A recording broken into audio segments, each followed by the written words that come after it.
आपके घर में कोई ना कोई ऐसी नकारात्मक शक्तियां हैं जो चाहती नहीं है कि इष्ट देव आपके घर में ठहरे। क्योंकि इष्ट देव तो आप केवल पूजा के समय पे याद करते हो ना, उसके पूरे दिन आपके पास नकारात्मक शक्तियां घेर के रखती हैं।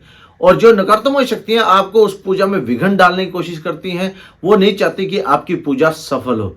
और इसीलिए आपके मन में कई बार आपको आंसू आ रहे होते हैं, तो आपके पितर आपको सिग्नल दे रहे होते हैं, संदेश दे रहे होते हैं कि हे बच्चे, तो हमें हमारा उद्धार कर। जब हमारा उद्धार होगा तो तेरा उद्धार अपने आप ही हो जाएगा, तो सबसे पहले हमारी तरफ ध्यान दे। लेकिन आप उनकी तरफ ध्यान नहीं देते। आपके संकट बिल्कुल ही आपके पितरों को कष्ट और पीड़ा पहुंचा रहे होते हैं। तो आपको सबसे पहले अपने पितरों को, अपने पूर्वजों को, उनको राम दरबार में शरण दवाएं। जैसे हम मेहंदीपुर में जाते हैं, राम दरबार में शरण दवाते हैं। जब मैं पूजा किया करता था तो उस वक्त पे मेरे पूजा में मैं 5 मिनट भी बैठ पाना बड़ा मुश्किल होता था। और जब हम ध्यान योग में जाने लगे, जब हमारा मन पूजा में रमने लगा, तो जिस वक्त हम पूजा में बैठते तो मेरे एक भी ध्यान के अंदर, एक भी मन के अंदर कोई सवाल नहीं आता, कोई प्रश्न नहीं आता। सीधा एक ही चीज होती है, हम परमात्मा से प्रेम करने लग जाते हैं।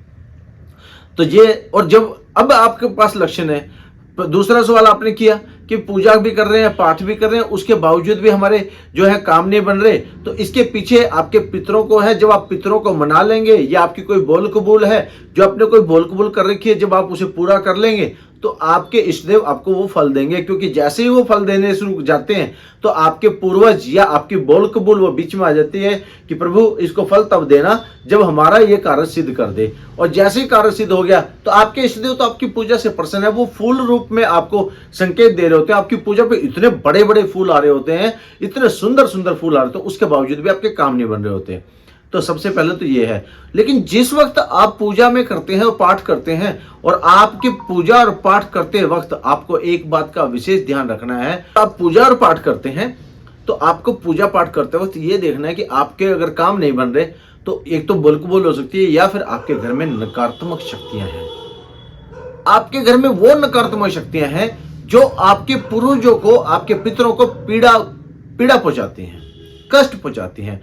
तो सबसे पहले अगर आपको अपने घर में कष्ट और पीड़ा होगी तो उन्हें, जो पूर्वज हैं, जो आपके पितर हैं, उन्हें पहले आपको इस पीड़ा से बाहर निकालना होगा।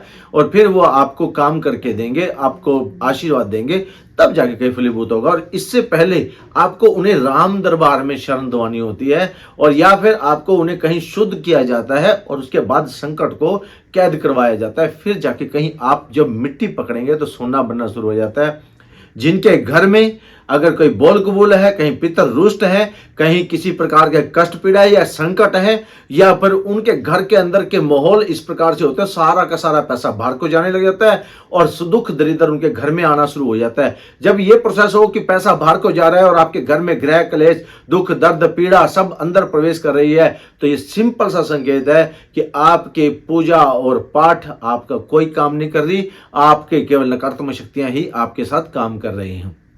इसका एक उपाय करिए, जब आप मेहंदीपुर चलते हैं, मेहंदीपुर बालाजी में जाकर के आप इनका राम दरबार के अंदर शरण जरूर दवाइएगा, और अपने पितरों को राम दरबार में शरण दवाइए। और इसके साथ के साथ आपने अपने जो भी संकट हैं उन्हें कैद जरूर करवाइए। मेहंदीपुर बालाजी के से बढ़कर इस संसार में कोई धाम ऐसा नहीं है जो संकटों को कैद कर सके।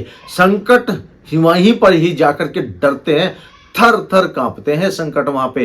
क्यों कांपते हैं? क्योंकि मेहंदीपुर का जो ओरा होता है, जैसे किसी देवी देवता का ओरा होता है, वो ओरा जो है चारों युग में फैला हुआ है। जहां हनुमान जी का नाम होगा वहां संकट कांपते ही कांपते हैं।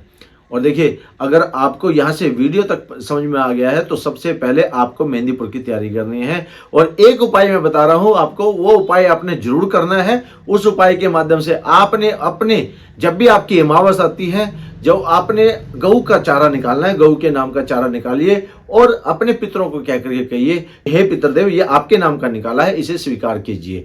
बस ऐसा करते रहिए और उनका भोजन निकालिए। जो आप करते हैं वो करते रहिए। 2 काम जरूर एक्स्ट्रा करिएगा।